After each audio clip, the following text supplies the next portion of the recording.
شروع اللہ کے نام سے جو بڑا مہربان نہایت رحم کرنے والا ہے۔ تسبیح کر اپنے عالی مرتبہ رب کی، جس نے بنایا پھر درست کیا، جس نے اندازہ ٹھہرایا پھر راہ دکھائی، جس نے چارہ نکالا پھر اسے سیاہ کوڑا کر دیا۔ ہم تجھے پڑھائیں گے پھر تو بھولے گا نہیں۔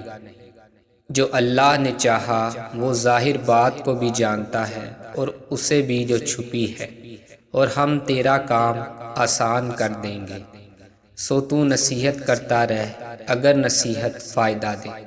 نصیحت وہی لے گا جو ڈرتا ہے، مگر بڑا بدبخت اس سے ہٹا رہے گا۔ وہ جو بڑی آگ میں جا ملے گا، پھر وہاں نہ مرے گا اور نہ جیے گا۔